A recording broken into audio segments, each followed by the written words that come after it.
wanted to take a few minutes to talk about something I've been doing since I replaced the Y belts on my 3D printer, as well as adding a new spool of black ABS plastic.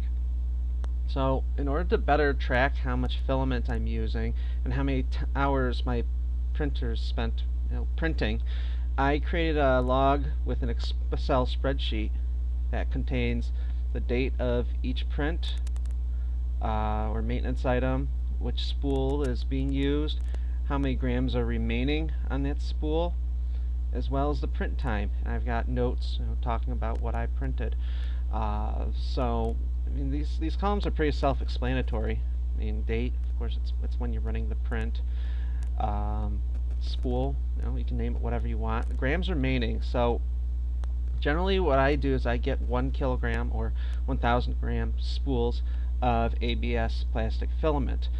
So when I added a fresh spool to the printer, I made that an entry on here. So this past January, I got 1,000 gram or 1 kilogram spool of filament installed.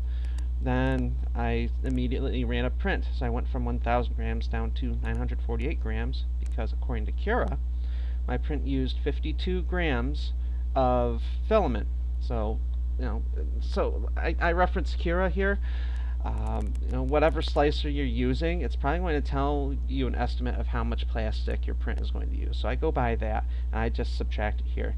Now, if you really want to, and I might do this myself, you could add another column here.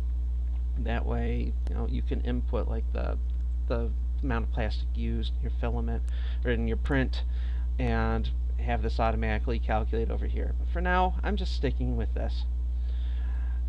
Print time, this is more of a curiosity thing I have, and again, these are estimates from Cura, not necessarily exact print times, because I've noticed that Cura can be like plus or minus an hour depending on your settings.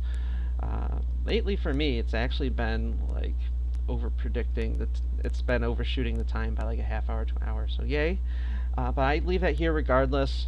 I don't think it's going to be off by a whole lot, but I keep this just to get an idea of what my maintenance intervals might be. So for example, I didn't actually start keeping track of my print time until I added my Y belts. I replaced my Y belts with a pair of Gates belts from Creality. So that's at that point I started tracking hours, and so far, since I have this here, I've had almost 144 hours of printing on my new pair of belts. I'm still going, so I'm curious to see how long my new Gates belts are going to last. So I'm going to definitely keep track of that and see what happens.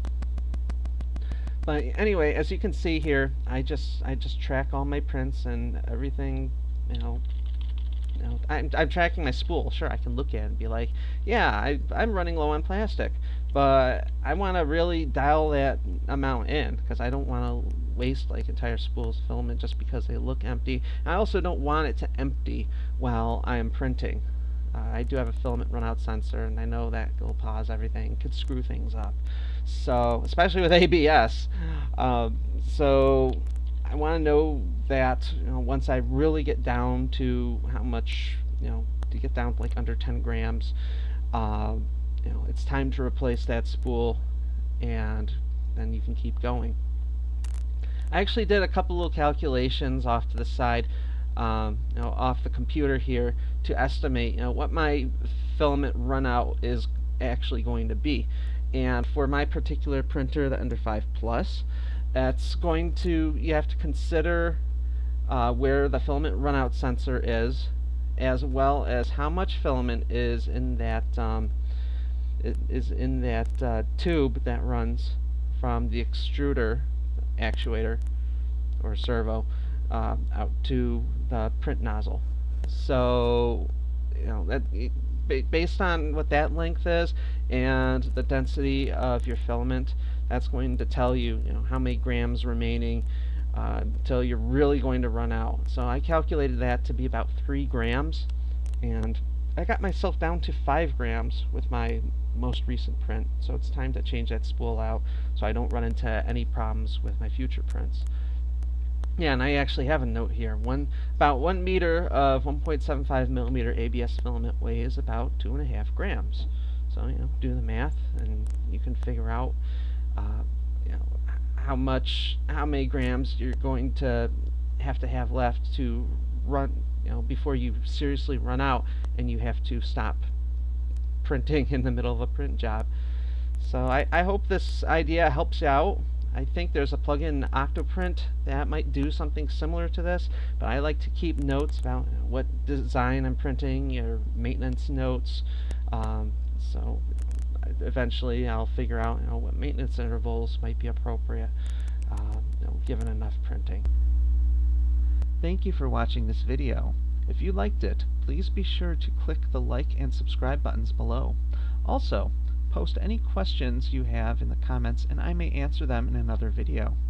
And remember, anyone who stops learning is old, whether at 20 or 80. Anyone who keeps learning stays young. So keep learning, keep designing, keep making, and be proud of your work.